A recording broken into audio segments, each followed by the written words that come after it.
Dieu. Amen. Merci Seigneur. Je suis content d'être avec vous. Je remercie les frères, les anciens qui me laissent la place. Je suis heureux. Ce soir, écoutez, au travers des témoignages et chants de cantiques, on a déjà écouté pas mal de choses qui étaient vraiment intéressantes. Mais on a retenu quelque chose ce soir. C'est qu'il y a encore une âme à sauver. Et j'aimerais vous dire quelque chose. Le sentiment qui se passe dans mon cœur, c'est que quand je savais que j'ai su que j'ai fait la réunion, je me suis mis un petit peu à part, j'ai commencé à méditer un petit peu. J'ai essayé de chercher quoi leur dire, et puis les garçons qui étaient avec moi la semaine dernière, ils le savent, ça me fait pareil la semaine dernière. Et en rentrant dans la réunion, le Seigneur a encore parlé dans mon cœur. Il y a une âme à sauver ce soir. Je devais m'adresser aux chrétiens. Mais ce soir, la réunion, elle est une chance, une main tendue pour toi qui ne connais pas encore Dieu. Alors écoutez, Dieu est capable de changer les circonstances. Regardez, c'est tout simple. On rentre dans la réunion, mon petit cahier que j'ai écrit mes petites notes, eh ben, il est laissé là-bas, c'est pas grave, on ne le verra pas. C'est pas important, Dieu change, il est capable de changer le message. Et quand on voit dans la parole de Dieu, Dieu est capable de changer le temps et les circonstances.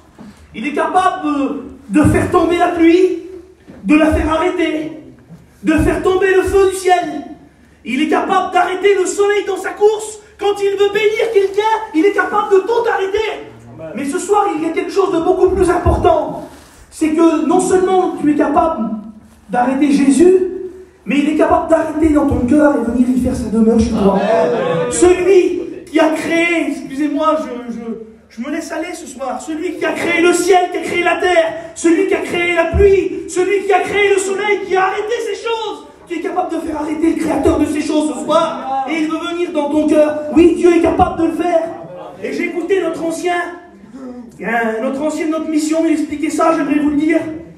C'est vrai que les hommes aujourd'hui sont capables. Les hommes sont capables de faire beaucoup de choses. Et les frères qui ont été aux écoles bibliques, qui sont plus anciens que moi, le savent. Paillon nous disait, il était capable de changer. L'homme est capable de prendre un morceau de cuivre, de frapper dessus et d'en faire de la monnaie. Quelque chose d'extraordinaire qui a de la valeur. On prend un poète qui s'appelle Victor Hugo, capable d'écrire quelques lignes sur un papier et le vendre pour des millions d'euros. Seigneur, c'est ces hommes qui sont capables. Les hommes sont capables de prendre des billets, les travailler et en faire la monnaie. C'est des choses qui se vendent pour des millions d'euros. C'est quelque chose d'extraordinaire. Un peintre, Picasso, capable de peindre sur un tableau et le vendre pour des millions d'euros. Les hommes, c'est vrai qu'ils sont capables de faire beaucoup de choses. Mais pour tous les chrétiens qui sont là ce soir, pour tous ceux qui ont été rachetés, j'aimerais vous dire que Dieu, lui, il est capable de prendre un pécheur ce soir. Il est capable de le laver dans le sang de son Fils et d'en faire une nouvelle créature. Et ça, c'est le miracle de la nouvelle naissance. Alors je voudrais vous dire que Dieu, oui, est capable de changer un message, capable de changer les circonstances, mais il est capable de changer ton cœur. C'est quoi une réunion bénie? Une réunion bénie, c'est de voir des jeunes qui pleurent, qui chantent, qui prient. Ça y contribue, merci Seigneur. Mais le mot béni, ça veut dire une action du ciel pour un changement. La réunion sera bénie pour celui qui aura changé après l'écoute du message. Dans l'évangile de Jean, au chapitre 3, la Bible nous dit, si tu ne nais de nouveau, tu ne peux rentrer dans le royaume des cieux. Ce soir, il faut que ton cœur il change. Il faut qu'il se passe un changement. Et à l'écoute de la parole de Dieu ce soir, je crois de tout mon cœur que ton cœur va changer. Alors je le disais l'autre jour, et après je demandais à des copains de prier le Seigneur. Ce soir, la réunion en est de la plus haute importance. Amen. Parce que la réunion, le message de ce soir, non parce que c'est moi qui prêche, mais le message ce soir, il est question de vie ou de mort. Pourquoi? Parce que bientôt, Jésus revient chercher son Église. Et bientôt, nous les chrétiens, on part. Et il y a de la place encore pour toi. Jésus va te tendre encore la main une fois de plus. Et comme mon copain l'a dit, comme les anciens l'ont dit, il y aura un appel qui sera fait et tu auras l'occasion de donner ton cœur à Dieu. Alors j'ai demandé à tous mes copains qui m'ont suivi, qu'on a été faire une réunion ou deux ensemble, qui se lèvent et qui présentent la réunion devant Dieu. Amen. Nos serviteurs qu'elle, Seigneur Jésus, puisse elle bénir, mon Dieu, de lui le monde dans son cœur. Toi, mon Dieu, c'est la sorte, Dieu, qui te connaissent pas dans cette soirée. Va les bénir, remplis leur cœur, Seigneur Jésus, et que ton nom soit béni et glorifié dans cette soirée. Merci, Seigneur. Amen. Gloire à Dieu. T'inquiète pas ce soir, tu dis que c'est impossible, mais la Bible nous le prouve, le contraire, les choses vont changer. Ça peut changer pour toi. Et tu vas me dire, non, c'est pas pour moi. Moi je vais aux réunions, de temps en temps, j'écoute un petit peu le message, je vais voir des copains, des copines. Moi j'ai ma petite fille à l'extérieur. Écoute, je vais te dire quelque chose, la Bible elle dit ça. Tu dis que c'est pas pour toi, mais dans le livre de Job, au chapitre 11, il dit ça. Pour toi. Tu ne pourras pas dire que c'est pas pour toi, c'est la Bible qui le dit. Si c'est moi qui te le dis, tu pourras dire le contraire. Mais la Bible dit pour toi. Tourne ton cœur vers Dieu et étends vers lui tes mains. Et bien ce soir, c'est ce qu'il va falloir que tu fasses. Que tu tournes ton cœur vers Dieu. Amen. Alors j'aimerais vous lire la Bible. L'évangile de Marc au chapitre 10 et au verset 17. Comme Jésus se mettait en chemin, un homme accourut et se jetant à genoux devant lui, il lui dit, bon maître, que dois-je faire pour hériter la vie éternelle? Amen. Amen. Gloire à Dieu. C'est une lecture qui est courte, mais elle est intéressante et elle est importante ce soir. On voit un jeune garçon, la Bible l'appelle le jeune homme riche. Croyez-moi que si la Bible dit que c'était un jeune homme riche, on peut le croire. Parce que des hommes de richesse, il y en a eu dans la parole de Dieu. Mais là, la Bible précise le jeune homme riche. Et ce jeune homme qui est là, eh bien, il va voir Jésus passer. Et un peu plus tard dans l'histoire, on va comprendre que ce jeune homme, lui, avait une petite connaissance de l'évangile, une petite connaissance des choses de Dieu. Parce que quand il va voir passer Jésus au loin, il va venir s'approcher, comme toi ce soir. Même que tu n'es pas chrétien, que tu y crois ou à ta façon, tu es venu à la réunion pour n'importe quelle raison, mais tu es là ce soir, tu es là aujourd'hui, tu es venu au contact de l'évangile. Pourquoi? Parce que tu as une petite connaissance des choses de Dieu. Et ce jeune garçon-là, il va voir Jésus passer. La Bible nous dit qu'il connaissait la Torah, il connaissait la Bible, il connaissait les commandements de Dieu. Il avait une petite connaissance. Peut-être que si je te parle des versets ce soir, Jean 3,16, Matthieu 11,28, venez à moi, vous les connaissez. Jésus, le chemin, la vérité, la vie. On connaît ces versets-là, même qu'on n'est pas chrétien. Ce jeune garçon-là connaissait la parole de Dieu. Et il va s'approcher de Jésus. Mais il va s'approcher de Jésus avec une question qui le dévore au plus profond de lui. Je me suis imaginé ça, ce jeune garçon-là. Pendant plusieurs années, cette question, elle devait venir dans son cœur, là, et elle devait le tourmenter.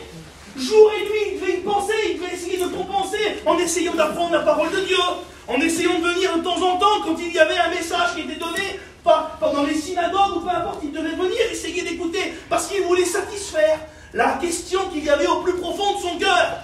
Mais là, il voit que la solution, elle passe. Il voit que Jésus passe. Et qu'est-ce qu'il va faire? Il va s'approcher de lui et il va lui poser la question qui le dévore, qui l'empêchait de dormir la nuit. Que faut-il faire pour avoir la vie éternelle?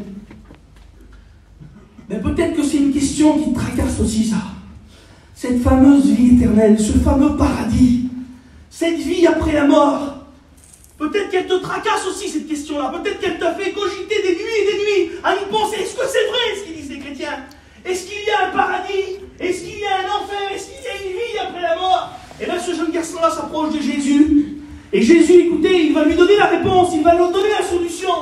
Ce jeune homme, lui, la Bible nous dit que Jésus l'aima. Et bien je voudrais te le rappeler ce soir. Peu importe qui tu es, peu importe ta condition de vie, peu importe si tu es un pécheur ou pas, Jésus t'aime. Jésus veut te sauver. Jésus, il veut te faire grâce. Écoutez, ce jeune garçon va s'approcher et de tout son cœur, comme qu'est-ce qu'il faut faire pour hériter la vie éternelle? Il va lui dire, écoute, fais ce qu'il y a marqué dans la Bible. Suis, il va lui citer quelques versets, il va lui citer quelques commandements, il va lui dire, suis ces choses. Mais il va lui dire, j'ai observé ces choses, je connais tout ce que tu me dis là. J'ai vu toutes ces choses. Alors il va lui dire, ben alors vends tout ce que tu possèdes, viens et suis-moi. Excusez-moi du mot, mais le jeune garçon, ben, il va se dégonfler. Il va faire demi-tour et il va repartir tout triste. Il ne va pas faire ce que Dieu lui avait demandé. Il avait une question qui le dévorait. Il avait quelque chose qui le gênait tous les jours. Comment faire pour avoir cette vie éternelle? Mais face à la solution, il n'a pas été capable d'accepter. J'espère de tout mon cœur que ce soir, tu vas accepter la solution que la Bible va te donner. Parce qu'il y a une solution pour toi. Et cet homme-là va faire demi-tour, il va repartir tout triste. Excusez-moi du mot, je l'ai dit l'autre jour, peut-être que c'est bizarre, mais je voudrais le dire quand même. Je voudrais te dire que ce soir, les chrétiens, ils sont heureux. Les chrétiens chantent des cantiques. Les chrétiens prient, on a écouté des témoignages, les chrétiens sont heureux. Mais ce soir, le cœur du Père, il est attristé ce soir. Le cœur du Père est attristé parce qu'il y a encore des brebis qui n'ont pas rentré dans la bergerie. Et croyez-moi que quand ce jeune homme riche a dû faire demi-tour et partir, croyez-moi que Jésus a dû être attristé dans son cœur. Mais la Bible nous dit que le ciel est en fait pour un seul pécheur qui se repent. Tu peux réjouir le cœur de Dieu ce soir. tu acceptes Dieu, si tu acceptes Dieu, le ciel est en fait. Jésus va te sauver ce soir. Alors écoutez, c'est pas terrible que je vous raconte, c'est une mauvaise nouvelle. Le jeune homme, il repart tout triste. Il n'a pas eu le cran d'accepter Dieu. Il n'a pas eu le cran de délaisser ce qu'il vivait. Je ne sais pas ce que tu vis, mais ce soir, vends tout ce que tu as et suis Jésus. Parce qu'il a le meilleur pour toi. Jeune garçon, jeune fille, je ne sais pas à qui je m'adresse, mais le Seigneur, il veut te sauver. Et j'aimerais vous lire, je ne vous fais pas la lecture, j'aimerais vous raconter. Vous savez, Jésus va passer dans la ville de Jéricho. Et Jésus, on connaît tous, ceux qui sont chrétiens, ou même ceux qui connaissent un peu moins la parole de Dieu, on sait tous que Jésus a été crucifié à la croix. Jésus a eu 3 ans et demi de ministère sur la terre, et après il a été crucifié. Et il va passer pour une dernière fois dans un village. C'est la dernière fois où Jésus va marcher sur cette route. Et la Bible nous dit qu'il va croiser un homme. Et croyez-moi que cet homme-là, ce n'était pas le jeune homme riche. Cet homme-là, il n'avait pas une belle vie. La Bible nous dit que cet homme-là, il était mendiant, il était aveugle, il était au bord du chemin. Il avait pour toute fortune un vieux manteau sur ses épaules. Peu importe ton rang social, peu importe dans quelle situation tu vis. Vous savez, on est tous riches à notre manière. Que ce soit il y a un garçon qui a une belle voiture ou alors qu'il y a une petite voiture, peu importe. On se contente de ce qu'on a, on est riche à notre façon. Peu importe, viens tel que tu es à Jésus. Ce jeune homme-là, écoutez, cet homme-là, je veux dire, pardon, il était mendiant, aveugle au bord du chemin. Mais il y a Jésus qui va passer sur ce chemin-là. Et Jésus va passer pour la dernière fois. Et comme je vous ai dit au début du message, je vais vous dire, Jésus revient bientôt. Et peut-être que c'est la dernière fois qu'on est à l'écoute de la parole de Dieu ce soir. Et c'est peut-être la dernière fois qu'il y a une main tendue pour toi. Et quand Jésus va passer, Bartimée, ce mendiant, il était mendiant de joie, de bonheur, et il va faire quelque chose, il va crier. Et il va dire, fils de David, aie pitié de moi. Eh bien écoutez, ça n'a pas marché. La première fois où Bartimée a crié, ça n'a pas marché. Pourquoi ça n'a pas marché? Eh bien, parce qu'il y avait des personnes qui étaient autour de Bartimée, des personnes de son entourage. Ils vont le reprendre pour le faire taire. Et peut-être que tu as déjà essayé de vivre une expérience. Peut-être que tu as déjà essayé de crier à Dieu. Tu as voulu rencontrer Dieu. Tu sais que les chrétiens disent que Jésus revient bientôt. Tu as voulu faire ton expérience. Tu as voulu comprendre. Mais quand tu as voulu te tourner vers Dieu, des gens sont venus t'ont repris pour te faire taire. Peut-être tes parents, peut-être ta famille, tes copains. Et qu'on dit arrête, tu ne vas pas être un chrétien. Continue ta vie. Continue à faire ce que tu fais. Tu as crié toi, mais ça n'a pas marché. Mais Bartimée, il va prendre son courage à deux mains. Et une seconde fois, il va crier, fils de David, aie pitié de moi. Amen. Et croyez-moi que cette prière-là, elle a touché le cœur du Père. Amen. Cette prière-là, elle est montée jusqu'aux oreilles de Jésus. Il va faire arrêter le Créateur sur ce chemin. Le pauvre Bartimée, ce mendiant aveugle, Jésus va s'arrêter. Et il va aller vers lui. Et il va lui poser une question que je voudrais te poser aussi à toi. Il va lui dire, que veux-tu que je te fasse? Imagine-toi si Jésus, le Fils de Dieu, il vient vers toi, jeune garçon, jeune fille, il te dirait dans ton oreille, que veux-tu que je te fasse, Seigneur? Quelle beauté! Et lui, il va lui dire la première des choses qu'il a besoin. Il va dire, Seigneur, que je retrouve la vue. C'est ce qu'il croyait qu'il y avait de plus d'importance pour lui. Écoute, peut-être que tu attends des bénédictions chez toi. Peut-être que tu attends que ton père il se convertisse. Peut-être que tu attends une guérison. Peut-être que tu attends quelque chose, une bénédiction. Mais le plus important, Jésus va lui répondre, ta foi t'a sauvé. Et ce soir, écoute, peu importe ce que tu as besoin, peu importe la situation que tu vis, Jésus, il désire te sauver ce soir. C'était la dernière fois que Jésus passait par là. C'était la dernière chance de Bartimée. Jésus va aller un peu plus loin et il va rencontrer un deuxième homme. Cet homme-là, lui, il avait encore une vie totalement différente. Il avait beaucoup d'argent. Il avait un travail qui n'était pas à la gloire de Dieu.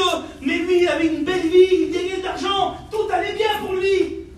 Mais la Bible nous dit encore que Jésus a passé sur ce chemin la dernière fois. Et à cette même dernière fois, cet homme va être intrigué. Et il va vouloir voir qui était Jésus. Tu n'aurais pas envie de voir qui est Jésus pour de vrai ce soir? Amen. Tu n'en as pas marre d'écouter les autres parler de Jésus? Jésus est gentil, Jésus est bon, Jésus guérit, Jésus sauve. Tu n'as pas envie de voir par tes propres yeux ce que Jésus peut faire pour toi? Amen. Jésus, il peut combler un cœur vraiment ce soir. Amen. Jésus, il peut tout te donner. C'est bien beau les mots que je dis. Mais fais ta propre expérience. Tu pourras ensuite, quand tu sortiras de la réunion, dire c'est vrai, c'est pas vrai, mais tu le sauras. Tu sauras si Jésus est vraiment vivant. Et bien c'est la réflexion que cet homme-là il avait.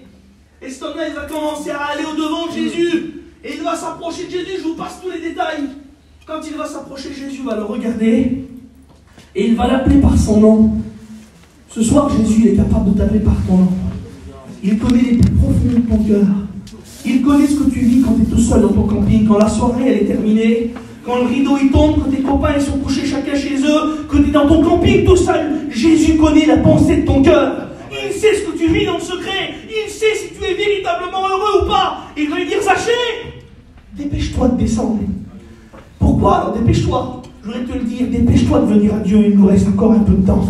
La porte de la grâce, elle n'est pas encore fermée. Et les chrétiens, j'aimerais que vous dites Amen pour ça. Parce qu'il y a quelqu'un qui veut venir à Dieu ce soir. Amen. Alors je voudrais vous dire quelque chose. Jésus va lui dire, dépêche-toi. Viens vite, Zachée, descends. Descends de ton arbre. Pourquoi? Il faut que je demeure aujourd'hui dans ta maison. Amen. Et pourquoi pas demain? Pourquoi pas dans 15 jours, dans un mois? Parce que c'était la dernière fois que Jésus passait par là. Eh bien, je ne voudrais pas vous faire peur. Mais Jésus revient. Amen. Jésus vient chercher son église. Peut-être que c'est la dernière occasion que tu auras de te tourner vers Dieu. Est-ce que tu vas faire comme le jeune homme riche? Repartir de la réunion tout triste avec ta richesse, avec ta belle vie? Ou est-ce que tu vas faire comme ce pauvre Bartimée ou ce riche Zachée et tu vas dire, oui Seigneur, viens et demeure sous mon toit. Rentre dans ma maison. Si tu saurais la joie qu'il y a quand un pécheur rencontre Jésus, il a tout trouvé. Il vend tout ce qu'il a et puis il accepte Jésus dans son cœur. La Bible nous dit ça, j'aimerais vous lire ce verset-là, et puis je vais pas aller plus loin. Dans l'évangile de Luc, écoute, je te lis tout à l'heure. Ces mots-là, ils sont pour toi. C'est pour toi le message de la parole de Dieu. Peu importe qui tu es, mais dans le livre de Luc, au chapitre 4 et au verset 18, je vais vous faire la lecture. L'Esprit du Seigneur est sur moi, dit Jésus, parce qu'il m'a oint pour annoncer une bonne nouvelle aux pauvres. Réjouis-toi, Bartimée. Il y a une bonne nouvelle pour toi. Il m'a dit, je suis venu pour guérir ceux qui ont le cœur brisé. La vie t'a pas fait de cadeau. Ton cœur a été brisé par des situations. Tant mieux, Jésus est venu consoler ton cœur. Il va dire, pour proclamer aux captifs la délivrance, je ne sais pas de quoi tu es lié. D'une maladie, d'une cigarette, de l'alcool, de la drogue, peu importe. Jésus peut te délivrer ce soir. Amen. Je suis venu donner le recouvrement de la vue aux aveugles. Et pour rendre libres les opprimés, pour publier une année de grâce du Seigneur. Le monde voudrait t'oppresser. On n'a pas le temps de finir une soirée, de finir quelque chose, que le lendemain il faut recommencer pour avoir un petit peu de joie, un peu de bonheur. Jésus voudrait te donner le véritable bonheur ce soir. Jésus te tend la main encore. Qu'est-ce que tu vas faire cette soirée? Tu vas faire quoi avec le message de la parole de Dieu? Est-ce que tu vas repartir chez toi comme tu es venu? Ou est-ce que tu vas décider de réjouir le cœur du Père? Est-ce que tu vas décider de crier de tout ton cœur, Jésus, fais quelque chose pour moi? Jésus est capable de le faire à la seconde même. Il change ton cœur tout de suite. T'inquiète pas pour tes parents. T'inquiète pas pour la situation que tu vis chez toi. Jésus va planir les montagnes. Tu vas revenir chez toi. Tu seras un chrétien, tu seras un sauvé. Et tu seras une porte pour ta famille. Parce qu'aujourd'hui, tu es face à la parole de Dieu. Et tu te rends compte que c'est la vérité. Tu sais que Jésus est vivant. Et quand tu vas revenir chez toi, Dieu va t'utiliser pour sauver les tiens. Pense à Evan. C'est le premier chrétien dans sa famille. Mais je voudrais vous dire qu'aujourd'hui, c'est une porte dans sa famille. Ses parents vont se convertir, son frère va se convertir, parce qu'il y a la foi qui est dans son cœur. Tu ne voudrais pas vivre ces mêmes choses-là à toi. C'est possible pour toi. Écoute, je ne voudrais pas être maladroit dans mes mots. Et quand le Seigneur va revenir, tu n'es pas obligé de rester là. Quand l'église elle va partir, quand on fermera les yeux sur cette terre, c'est le lot de tous les hommes. Tu n'es pas obligé d'aller dans le mauvais endroit. Excusez-moi les mots, tu n'es pas obligé d'aller en enfer. Il y a une place pour toi au paradis. Jésus est parti nous préparer une place. Il y a une condition. Il faut accepter Dieu. Repentez-vous, car le royaume des cieux est proche. Alors ce soir, je ne vais pas aller plus loin. J'aimerais qu'on prie le Seigneur ensemble. Je ne sais pas si le message, comment il a été donné, mais peu importe. Le message de l'évangile a été prêché. Il y a une solution qui t'a été donnée. Tu veux que je te donne la dernière solution? L'évangile de Jean, au chapitre 3 et au verset 16. Tu es intéressé par cette fameuse vie éternelle? Tu es intéressé par le paradis? Tu es intéressé par la meilleure affaire que tu pourras faire? Car Dieu a tant aimé le monde qu'il a donné son Fils unique, afin que quiconque croit en lui ne périsse point, mais qu'il ait la vie éternelle. Ce soir, tu peux tout trouver en Jésus.